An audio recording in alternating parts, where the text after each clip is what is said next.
अस्सलामुअलैकुम वरहमतुल्लाहि वबरकातुहू। मैं हूँ डॉक्टर शमा परवीन मरियम और आप देख रहे हैं मेरे एक मुकम्मल खौफनाक कहानी खौफनाक चेहरा। तो चलिए देखते हैं कि इस कहानी में क्या होता है।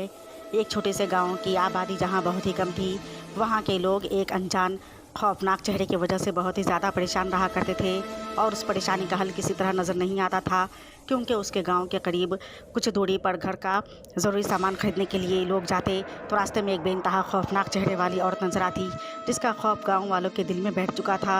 अब कोई भी उधर अकेले शाम को नहीं जाता, बल्कि कुछ लोग आपस में 10-12 आदमियों का एक ग्रुप बनाकर निकला करते थे।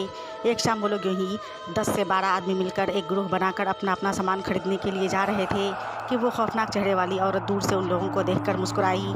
उसकी भयानक हंसी की आवाज़ सुनकर लोगों की नज़र दूर से ही उस औरत पर पड़ी और वह लोग उसके खौफ से वापस पलट गए। उस ग्रोह में एक नौजवान लड़की और कुछ औरतें भी शामिल थीं। घर आकर उन सभी ने उस रात ख्वाब में उस खौफनाक चेहरे वाली औरत को देखा, जो रो रो कर कह रही थी, तुम लोग मुझसे डरते क्यों हो, मैं तो खुद ही मजबूर हूँ। और इतना कहकर वो औरत फिर रोने लगी। अगली सुबह उन सभी ने अपने देखे हुए ख्वाब एक दूसरे को बताया और सभी हैरान थे। उस गांव के इस ग्रुप में उस औरत का ख्वाब देखने वालों में एक अक्लमंद बहादुर नौजवान भी शामिल था।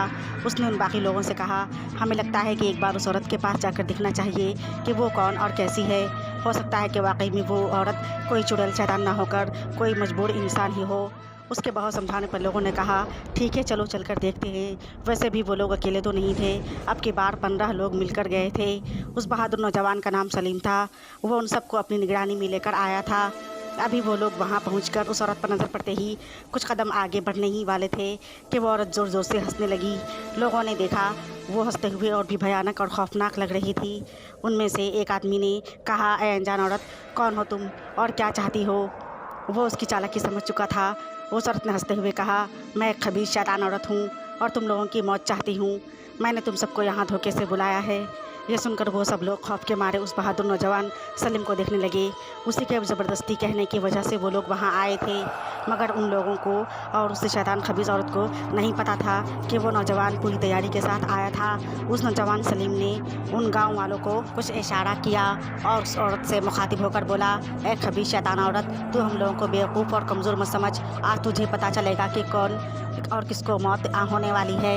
और उसने हाथों में छुपाए थैले में से माचिस और मोमबत्ती निकालकर इतनी तेज़ी से उस मोमबत्ती को जलाया और इतनी जल्दी अपना काम किया कि उस चुड़ैल औरत को कुछ भी सोचने समझने का मौका ना मिला। और उस बहादुर नौजवान सलीम ने वो आग उस शैतान औरत पर फेंक दिया। वह बुरी तरह चिल्लाने लगी, उसका बदन जलने लगा था। गाँव वाले उसकी इस बहादुरी और अक्लमंदी से बहुत खुश हुए। धीरे धीरे उस चुड़ैल औरत का सारा जिस्म जल चुका था और अब उसका वहाँ से नामो निशान भी मिट गया था। उस बहादुर नौजवान की अक्लमंदी से अब उस चुड़ैल का साए का खौफ हमेशा हमेशा के लिए ख़त्म हो चुका था। फिर मिलूँगी एक नई कहानी के साथ, तब तक के लिए अल्लाह हाफ़िज़, शुक्रिया।